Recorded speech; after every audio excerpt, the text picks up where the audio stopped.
Les doy la bienvenida a la charla de Lutero, ni medieval ni moderno, con el reverendo Eduardo Luco. Gracias por estar aquí con nosotros, hermano.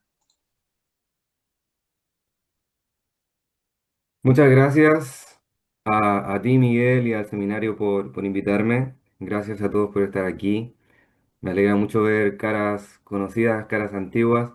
Me honra especialmente la presencia del profesor Trejo, que yo tomé algunos cursos con él en el Seminario Luterano Augsburgo de México y viajé a Santiago un par de veces para estar en alguna de sus charlas. Así que de verdad es un honor tenerlo aquí esta vez como oyente. Em, Bien, antes de comenzar y de compartir la pantalla, quiero hacer algunas pequeñas aclaraciones preliminares.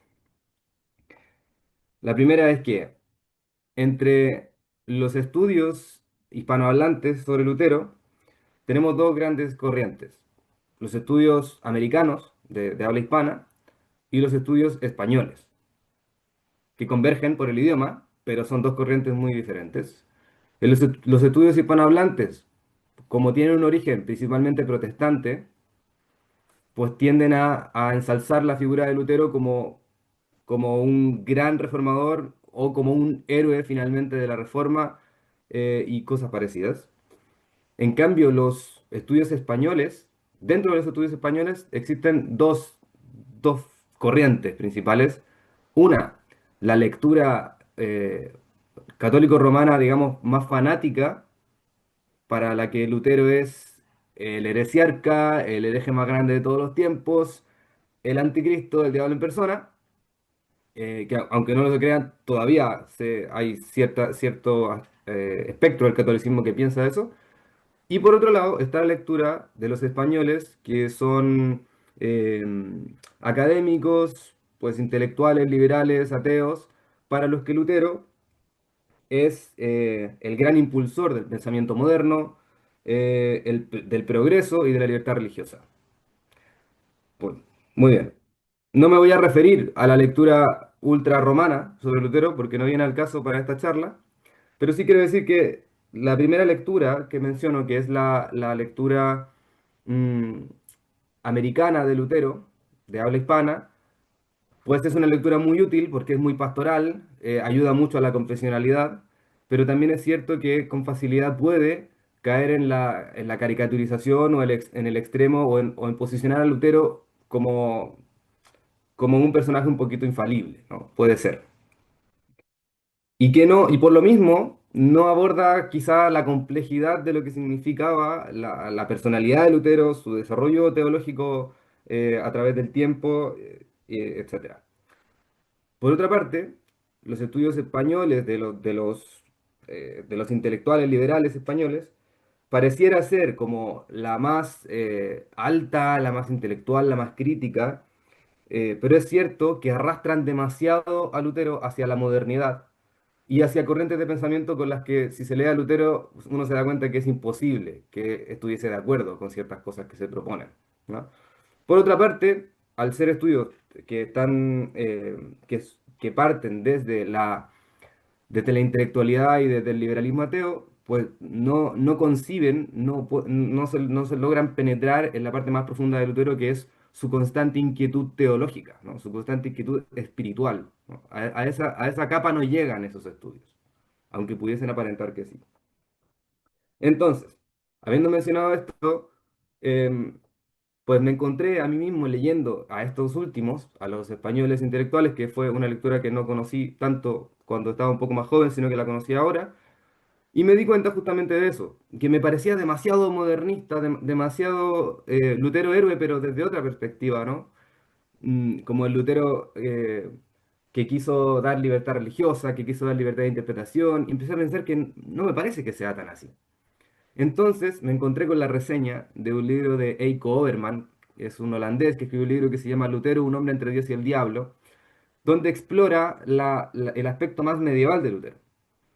Y cuando quise entrar ahí, vamos, que me comí el libro, me lo tragué y me di cuenta, salí de ese libro pensando en que Lutero tampoco es tan medieval. No se le puede encajar por completo ahí, sino que había otra cosa un poquito, para mí nueva, para muchos otros autores, no. Y eso fue lo que me motivó a escribir este artículo y a organizar esta charla. O sea, bueno, a escribir la charla, quiero decir.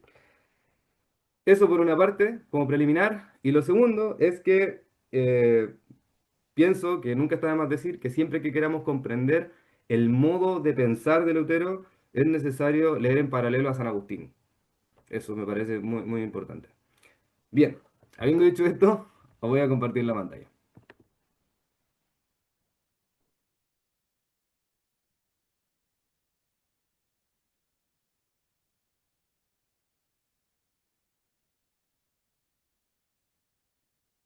¿Se ve correctamente? ¿Ampliado y todo? Perfecto, gracias. Veo sus caras. Muy bien. Deme un segundito.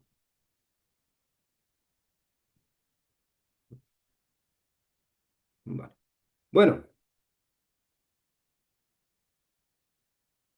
en este caso, como es un seminario luterano, asumo que piensan en Lutero más seguido que el resto de los protestantes, ¿no? Pero en general, digamos, el público general piensa o recuerda a Lutero para el tiempo de la Reforma, para la época de la Reforma, el 31 de octubre, y tenemos miles de imágenes, ¿no? Con Lutero poniendo las tesis, y bueno, y eso es, cuando a mí me enseñaron a Lutero en la secundaria, pues esa es la imagen que me quedó de Lutero, un monje clavando las tesis. Pero estamos de acuerdo en que la Reforma es mucho más que eso y que Lutero particularmente, que esta charla trata sobre él específicamente, es una persona tremendamente compleja y de la que hay demasiado escrito. Por un lado, Lutero escribió muchísimo y se ha registrado prácticamente casi todo lo que hizo en su etapa de reformador y un poquito antes, tanto que la edición de Weimar son alrededor de 127 tomos, 127 volúmenes de texto. Son como 20 volúmenes de puro índice, porque es gigantesco. Y ahí está lo que Lutero escribió en latín, lo que escribió en alemán, todas sus cartas y todas las charlas de sobremesa y cursos que dio en la universidad. Todo lo que está registrado está ahí. De eso, pues Lutero escribió una parte en alemán y una parte en latín, y de todo aquello, que son como unas 80.000 páginas, más o menos, hay menos del 10% traducido al castellano. Entonces, cuando los hispanolectores interesados en Lutero buscamos cosas, pues encontramos siempre lo mismo, a todos nos pasa. ¿No? Hasta el momento creo que la edición más completa de obras en español es la que sacó Ediciones El Escudo en Argentina, que son 9 o 10 tomos, si no me equivoco, de obras completas de Lutero, que por supuesto son obras incompletas de Lutero, porque en 10 volúmenes no se alcanza. Y en España, pues en España hay casi nada de obras de Lutero traducidas. Creo que la edición más grande es la de la editorial Trota, que son 3 volúmenes de 500 o 600 páginas cada uno, y eso sería todo. Y eso nos obliga, lamentablemente, a que los hispanolectores pues tengamos una visión limitada, ¿no? Y para que finalmente cuando se dice Lutero pensamos en las 95 tesis y la justificación por la fe. Ambas cosas son correctas, por supuesto. Pero lo que quiero decir es que si queremos abordarlo como pensador es muchísimo más complejo y tiene muchísimos más matices. Y lo más interesante, tiene muchísimas más contradicciones, ¿no? Lutero es un pensador que no le teme a la contradicción. No le teme a la contradicción porque la considera dentro del misterio. Ujú. Como no se puede tener el control de toda la revelación, no se puede tener el control de Dios finalmente. Y eso se refleja en la vida y la obra y el pensamiento de Lutero. Muy bien. Lutero también es alguien de quien se ha escrito mucho, además de traducir sus obras, se ha escrito mucho sobre él. Hay un montón de biografías, un montón de acercamientos biográficos acerca de él. em, y pareciera que muchos, o quizá buena parte de los protestantes, sabemos quién es Lutero, ¿no? Pero resulta que Lutero es, como todos, pero particularmente él, muchas cosas, ¿no? Y cada una de esas cosas que Lutero fue, eh, em, influyen en lo que va a decir, en lo que va a hacer, en las decisiones que va a tomar. Porque Lutero no es un intelectual que se encierra en su escritorio y escribe, sino que es un señor que vive en su propia realidad, en su vida carnal, en su vida corporal, lo que está pensando también, lo que está creyendo. Por eso, quiero decir que Lutero fue hombre, que es importante, que fue alemán, que también es muy importante para entender muchas cosas, em, fue estudiante inquieto, fue monje célibe, fue pastor casado, fue profesor, escritor, académico, exegeta, hermeneuta, traductor atravesado por el ire ad fontes, propio de su época, traductor que quiso traducir desde las lenguas originales, fue hombre rudo, fue hombre grosero también, fue amigo, y fue enemigo, muy enemigo, y la lista podría continuar. Todas esas facetas tiñen un poco la vida y la experiencia de Lutero. Es un, también es un padre que tiene hijos, literalmente hijos, y que sufre, escribe menos cuando tiene hijos, sufre más cuando tiene hijos que antes de tenerlos. Em, es amigo que escribe amorosamente, pero también rudo, como sus cartas a Melanchthon, y es enemigo de algunos a los que enloda cuando les escribe, ¿no? Es una persona tremendamente pasional. Pues bueno, hoy quiero hablarles de una de esas facetas que, como todas las otras, no lo define por completo, pero me parece un aspecto muy importante a considerar para nuestra lectura sobre los textos de Lutero.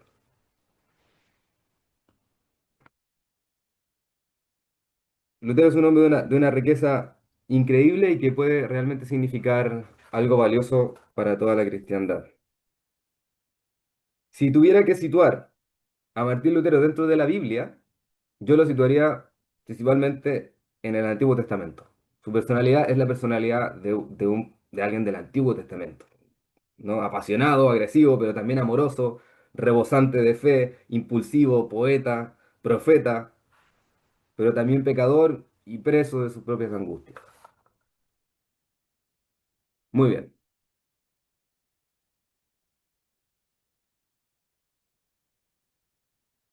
Bueno, creo que esta diapo era la que iba cuando dije todo lo otro. A ver, sí. Vamos a la situación de Lutero. Em, Se dice, ¿no?, que el origen de esta charla tiene que ver con que se dice que Lutero está como a caballo, ¿no?, entre el final de la Edad Media y el comienzo de la modernidad. Y de ahí algunos quieren tirar de él hacia la Edad Media y otros hacia la modernidad. Yo diría que, siguiendo esa misma analogía, diría que sí, el sitio es correcto. Lutero parece estar entre esos dos mundos, ¿no?, entre esos dos procesos históricos.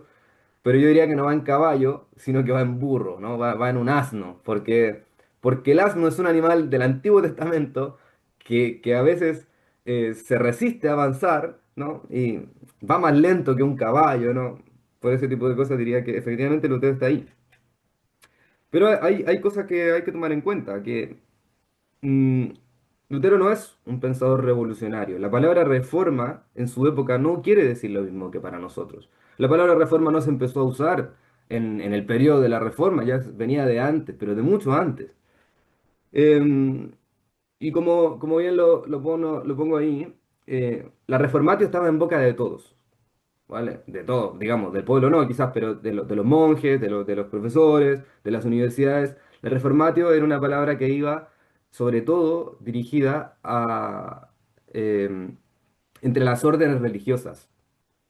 Es donde más se hablaba de reformatio. Y reformatio no quería decir como una revolución o un cambio radical o nada de eso. La reformatio era volver a los orígenes de cada orden.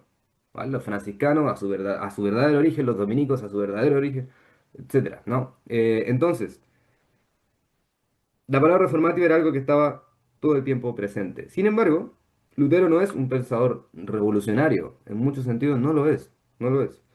Ni siquiera usaba demasiado la palabra reforma. En sus escritos no aparece muchas veces la palabra reforma. Sin embargo, tampoco podemos presentar a Lutero como el defensor acérrimo del legado medieval en contraposición a lo moderno. En primer lugar, porque Lutero También la palabra modernidad no se usaba como nosotros la comprendemos ahora en el siglo XXI, sino que también se usaba la palabra modernidad en otros sentidos. Em, Lutero no sabía qué era la modernidad como nosotros la comprendemos, no sabía lo que iba a pasar, ¿no?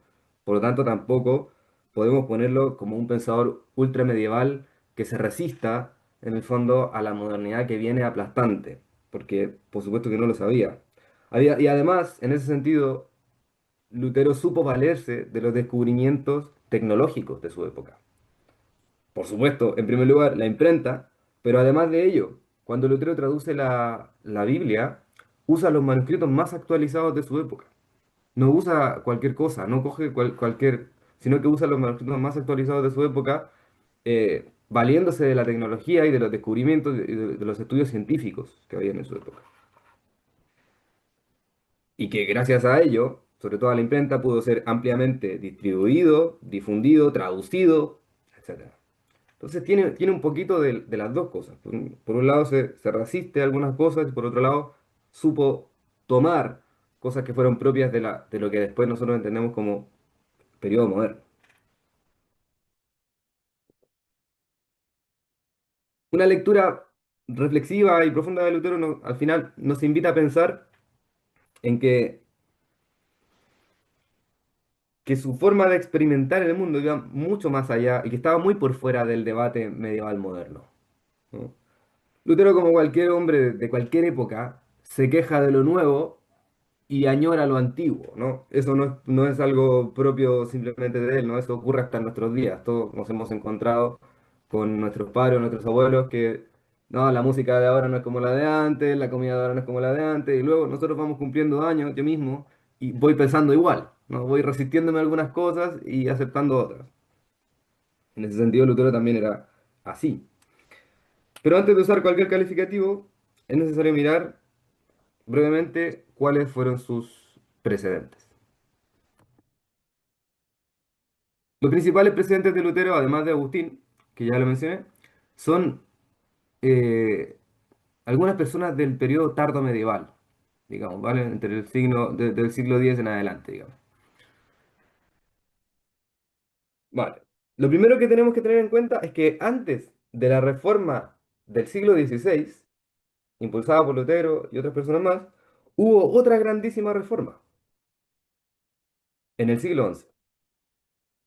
Me refiero a la reforma gregoriana. Este señor que está al primero de la izquierda, pues, es Gregorio VII, el Papa Gregorio VII.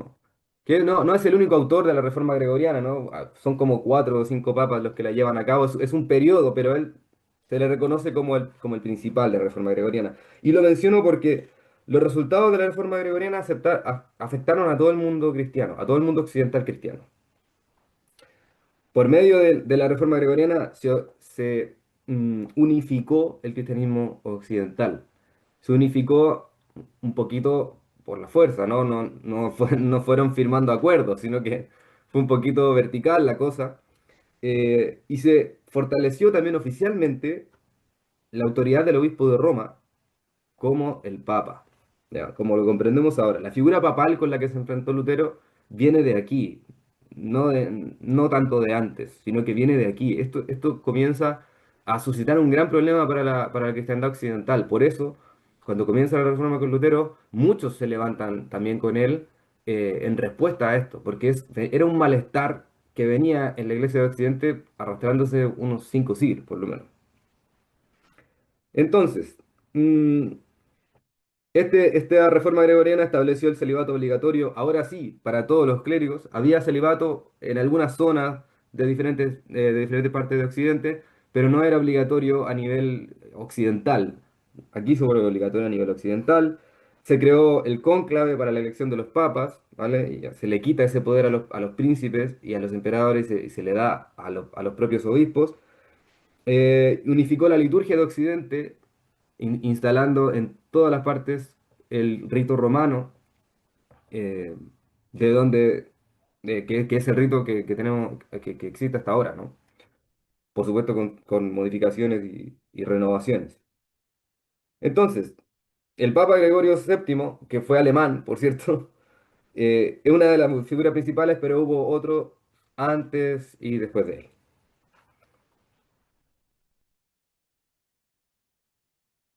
Entonces, en muchos sentidos, la reforma gregoriana cimentó las bases que más tarde harían estallar, ¿no? El displacer, la inquietud, la molestia de muchos clérigos, de muchas órdenes sobre todo, de muchas órdenes como los franciscanos, por eso también pongo a Francisco de Asís, que eh, el movimiento de Francisco de Asís fue tremendamente fuerte y opositor a esta idea opulenta y poderosa del papado, tanto así que en determinado momento, pues el papado excomulgó a una facción completa de los franciscanos.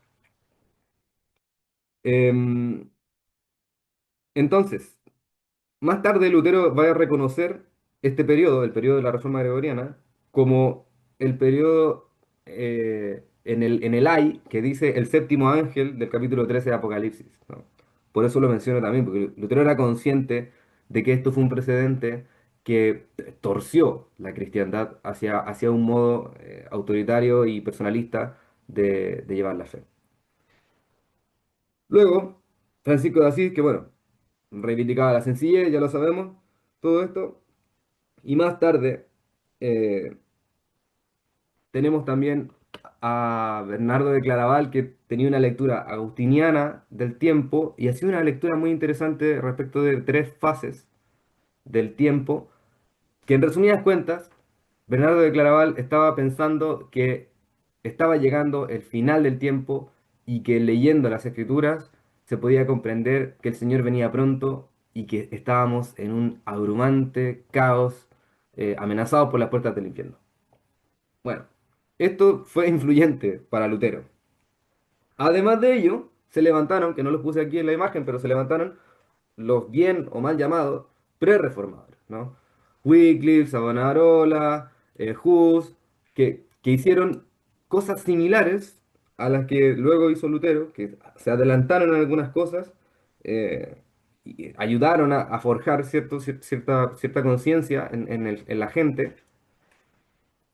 Y además de eso, bueno, por esta época también se descubrió que el documento de la donación de Constantino era falsificado, que en verdad Constantino nunca había escrito un documento que dijera que cedía todo el poder o todos los bienes a la iglesia y que ese documento en verdad era del siglo octavo, no del siglo cuarto.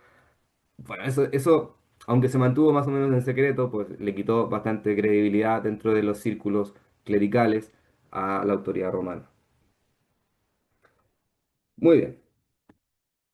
Entonces, aunque la lista podría ser muchísimo más larga, ¿no? O sea, no, habría que hacer un seminario completo solo para ver los precedentes de Lutero.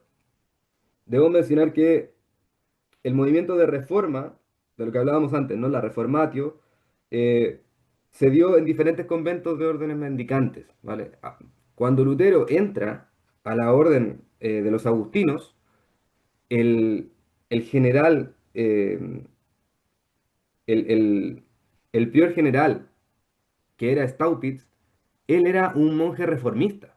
Y Lutero más tarde va a decir que Staupitz fue un gran mentor para él, que siempre lo admiró mucho, y en la etapa juvenil de Lutero se vio muy influenciado por Staupitz, que era un monje reformista, que ya tenía estas ideas de volver a los inicios de la orden.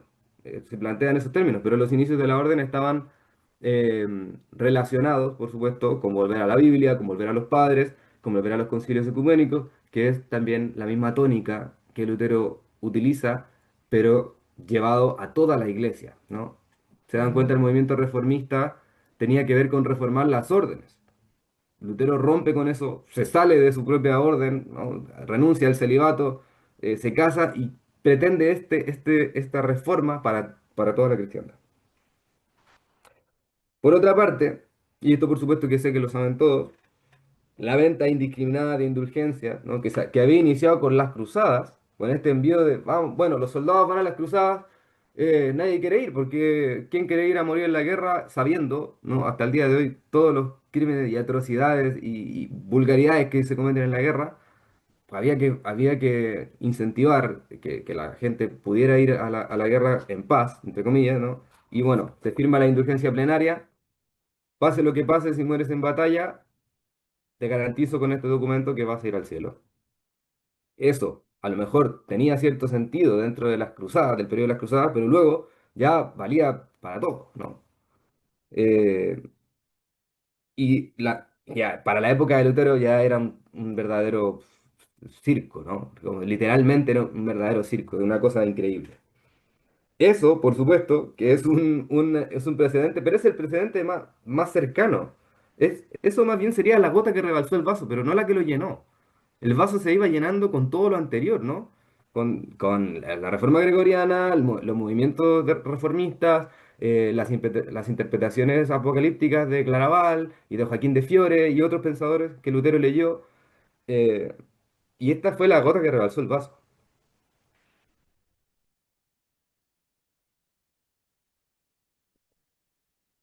Entonces, con respecto a las influencias directas de Lutero, ya las hemos mencionado, Joaquín de Fiore, Claraval, Agustín, sobre todo. Em, Asimismo, em, como Lutero siempre se consideró agustiniano, y él mismo lo dice, y por lo mismo no le gusta Jerónimo, ¿no? Porque Jerónimo a pesar de que hay un montón de correspondencia entre Agustín y Jerónimo, eh, Lutero nunca está de acuerdo con las interpretaciones de Jerónimo, dice que es demasiado generoso en los alados, que es un blando, no sé, dice muchas cosas de Jerónimo. Em, y eso mismo hizo que Lutero siempre se resistiera como a esa ala de interpretación, ¿no? Al ala jerónima, al ala aristotélica y por supuesto al ala tomista de la lectura cristiana.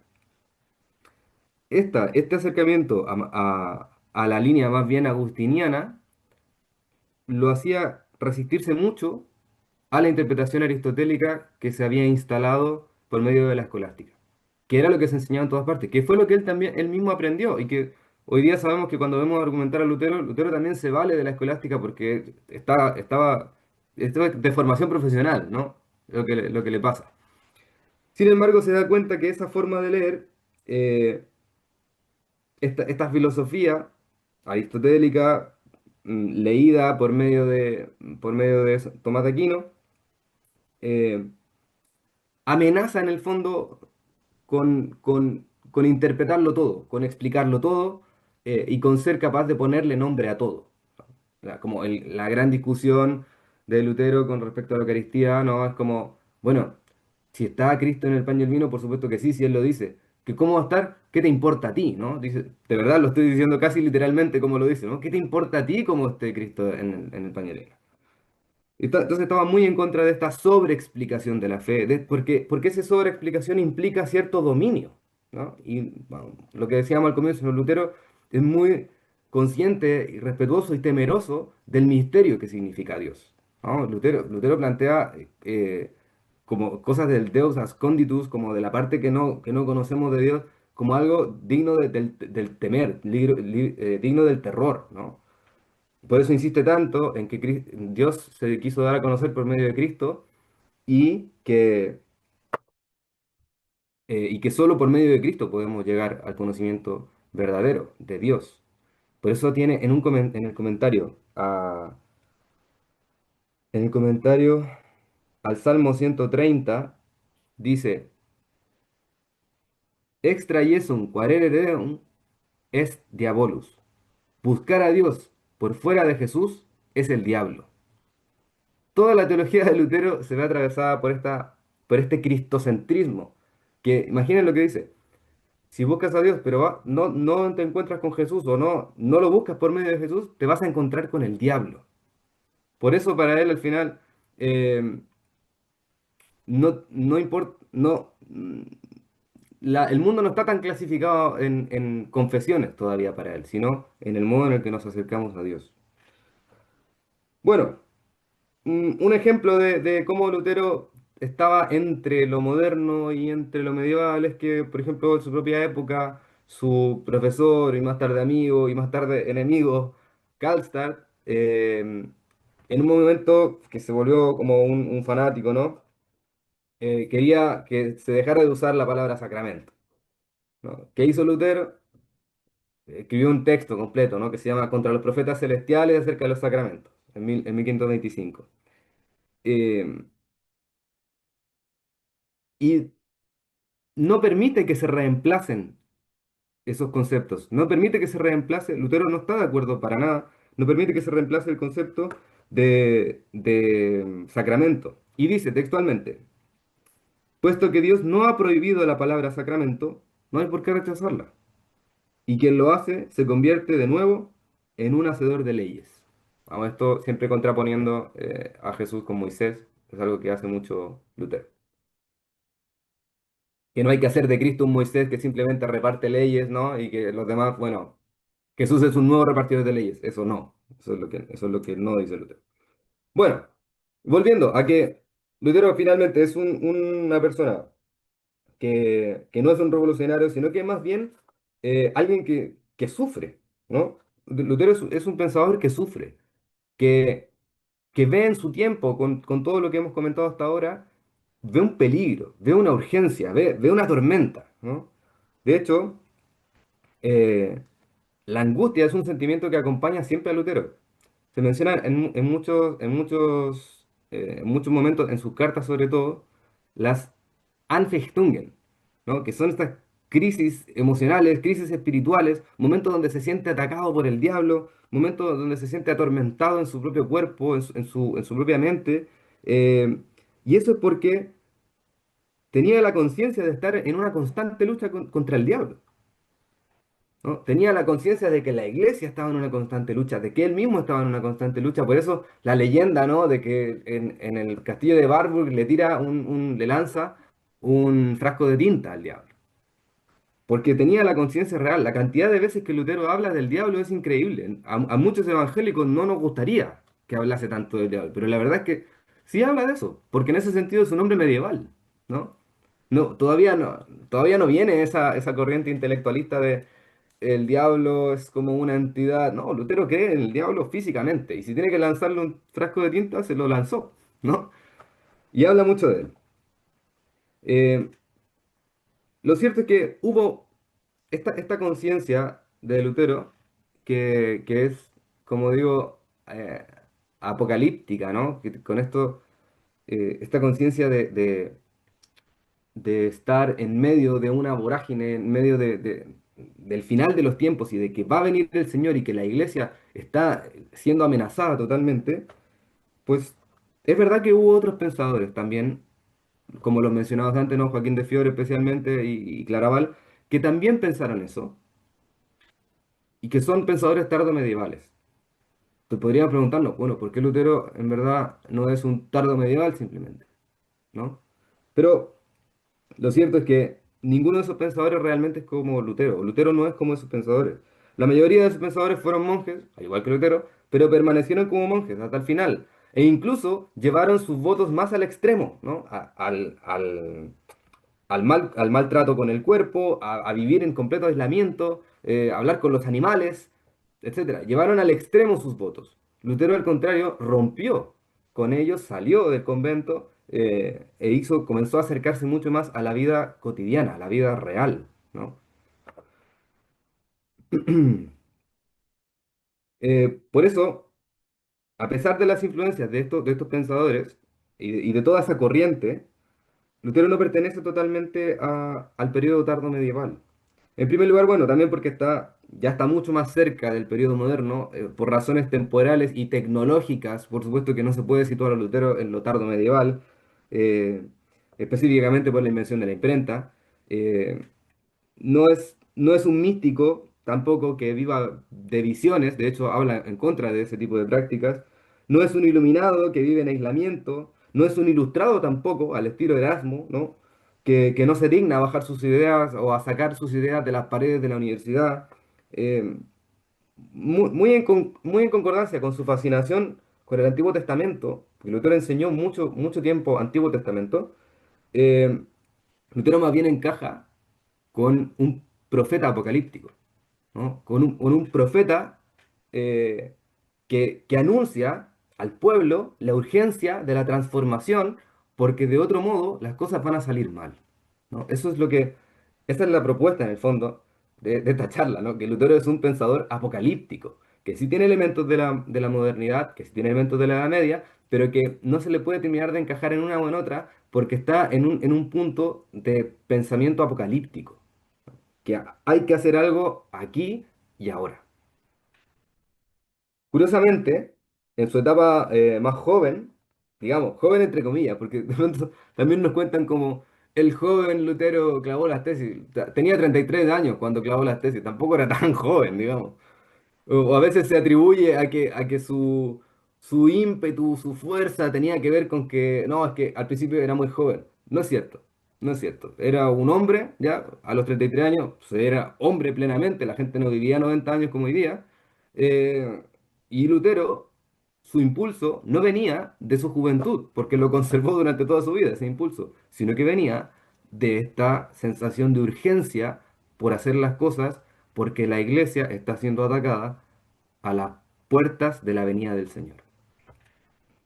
Bueno, pero curiosamente, cuando, en su etapa más juvenil, 38 años, eh, Lutero no era un fanático del libro del Apocalipsis.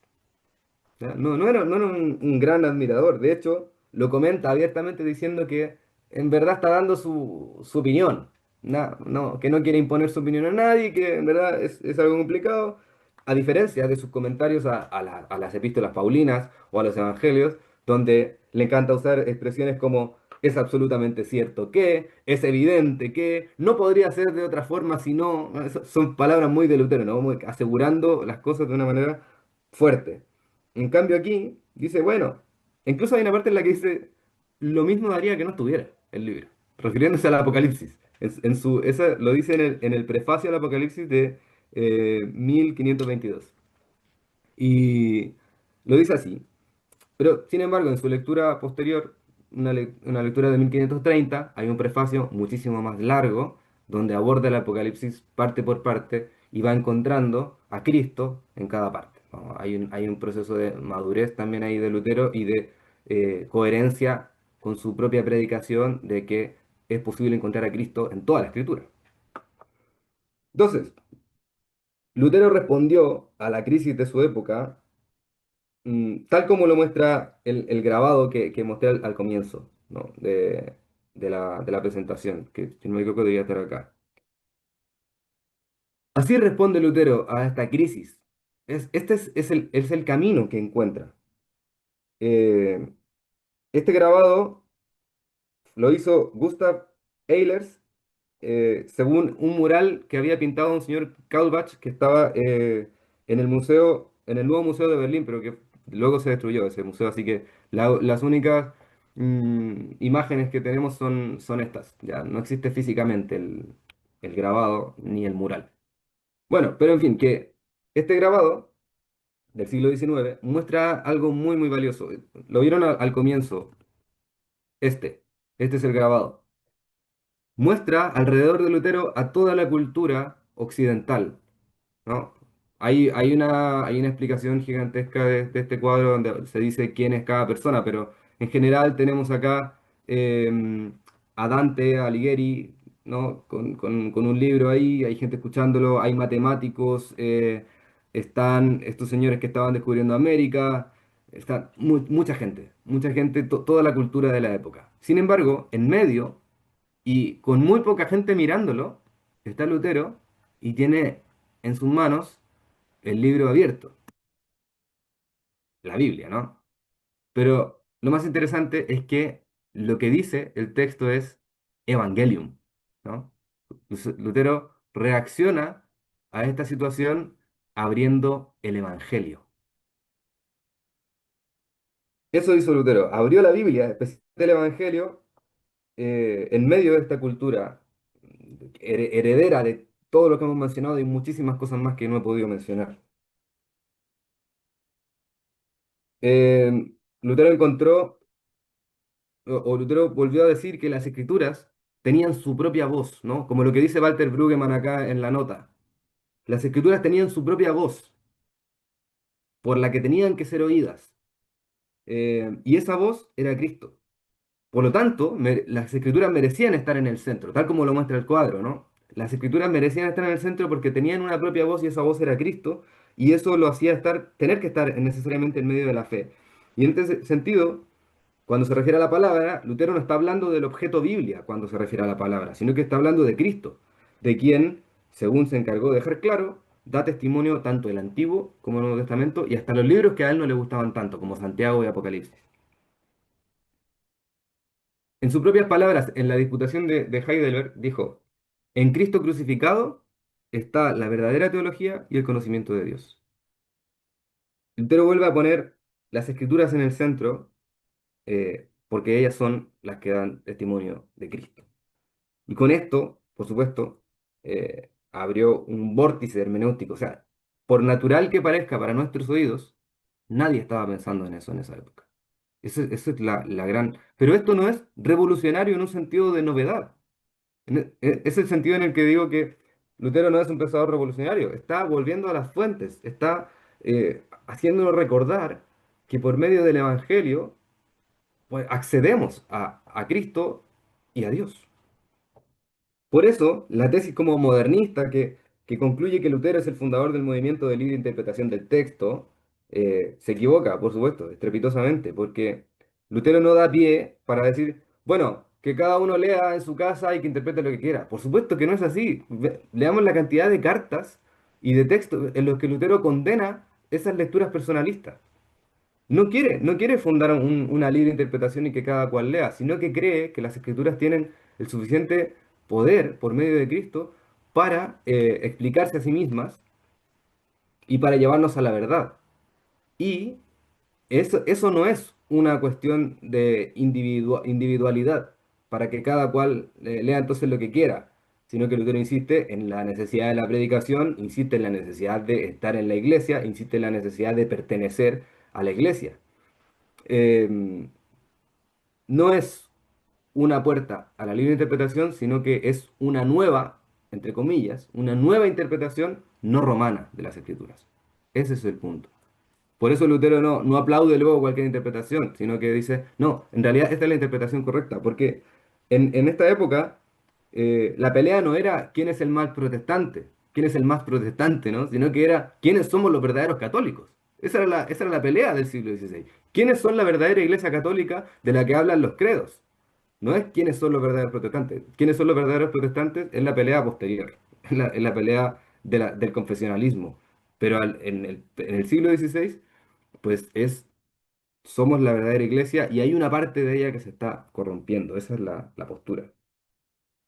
Entonces, en este punto, su comprensión apocalíptica del momento histórico en el que se encontraba, junto con su vocación pastoral, porque esto es muy importante, Lutero es pastor, Lutero está pendiente de las ovejas, atiende a los pequeños y a los grandes, le escribe al arzobispo de Magdeburgo y le escribe a su esposa diciéndole cosas para sus hijos. Eh, Le escribe en latín altísimo a los intelectuales de su época, a Erasmo, y luego escribe en el alemán más sencillo, el Catecismo Menor, para que los padres se lo puedan leer a sus hijos. Lutero quiere hablarle a todos. Y esto es fruto de su sensación de urgencia apocalíptica, que a diferencia de todos los demás pensadores que hemos mencionado, en este caso Lutero es el único impulsor, poderoso impulsor, de que el Evangelio tiene que llegar literalmente a todos, a todas las personas, desde Carlos V hasta el niño más pequeño de Wittenberg. Y a cada uno le tiene que llegar en su idioma. Esa es eso es más bien una consecuencia de la fuerza, de la fuerza apocalíptica que estaba impulsando Lutero tras ver que la iglesia estaba siendo amenazada y tenía el peligro de caer. En este sentido, eh, Lutero hizo suya la teología de Pablo. Todos sabemos que Lutero es un gran comentador de Pablo, pero no solamente de lo textual, sino nos damos cuenta que las primeras epístolas de Pablo dejan ver una predicación que prepara a la iglesia para una inminente venida del Señor, especialmente Corintios, Tesalonicenses. Son cartas en las que Pablo dice, eh, el advenimiento es ya, la parucía es ya. Y mira, el que está casado haga como que no lo está. El que está triste haga como que no lo está. Mira, no importa nada, lo que importa es el anuncio del Evangelio. Esa es la tónica de las primeras cartas del apóstol Pablo. Lutero hace suya esa interpretación también, por lo mismo para él todo es urgente, todo es ahora. hay que traducir Biblias, hay que escribir textos, hay que repartirlos, la gente tiene que acceder a ellos, que vengan todos a escuchar el sermón a la iglesia. El sermón va a durar mucho más que antes porque la gente necesita escuchar la palabra del Señor, necesita entender lo que la palabra dice, porque estamos en grave peligro. En ese sentido, Lutero tiene una teología tremendamente paulina, sobre todo de las cartas proto-paulinas, de las primeras, que tienen ese carácter de urgencia, ese carácter apocalíptico.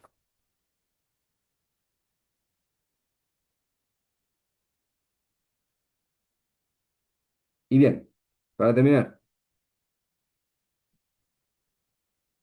concluyo entonces que la teología de Lutero se construye entre la urgencia y la contingencia.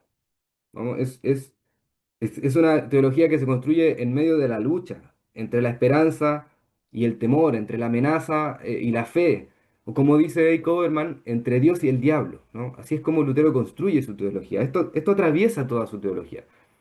Eh, Porque entendía que cuanto más cerca estaba la venida de Cristo, con más fuerza el diablo buscaba hacer caer a los cristianos. Esa era su comprensión. Eh, y con todo, esto es lo más interesante, que esa angustia que sufre Lutero y que motiva en gran parte su trabajo, conforme fueron pasando los años, la fe de Lutero se mantuvo puesta en que la victoria de Cristo era para la iglesia, ¿no? Es una cosa muy paradojal, que Lutero sufre y sus textos transmiten ese sufrimiento, pero al mismo tiempo esos textos transmiten eh, que hay una seguridad que es imposible que sea arrebatada.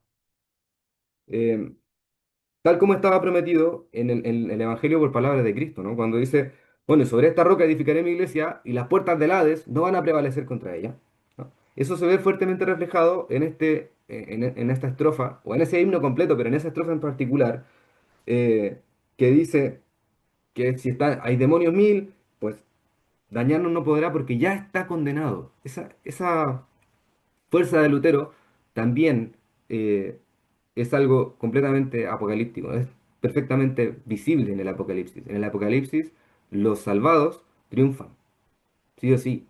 El Apocalipsis no se escribe para decir que, oh, finalmente la iglesia cayó en las manos de Satanás. No, en el Apocalipsis de Juan, te estoy hablando, eh, la iglesia triunfa. La iglesia triunfa porque está en Cristo.